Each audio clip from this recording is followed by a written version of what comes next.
the thing we're trying to teach you is this idea of using Excel as a database, so it can store lists of data, and Excel lists are our principal way to store data. It's just a little bit better quality than just a standard Excel sheet. So what you want to do is you want to have a header row. You want to make sure there's no blank rows or columns. Sometimes you think, oh, this looks better if I just stick a blank row in here, a blank column. Don't do that, because the things work better if you don't have the blanks in there.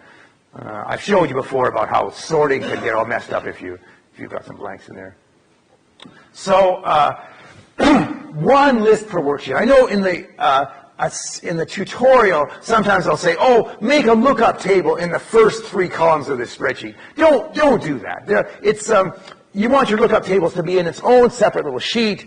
I did that because it was easy to see what was going on. But in general, you want things to be in their own sheet, one list per worksheet, and put the field names in the first row. No blank rows, no dashed lines, just the data and the names.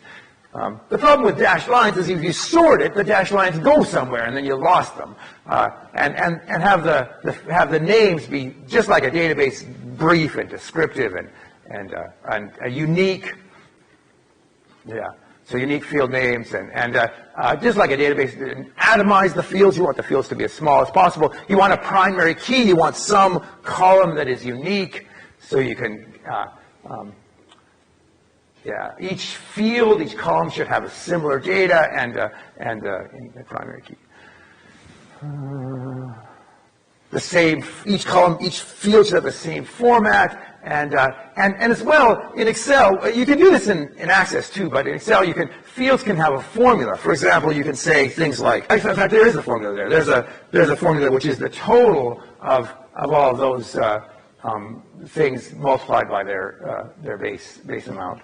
So, yeah. So once you've treated it like a database, you can sort it, you can filter it, and you can pivot table. You can cross-tabulate it and summarize it.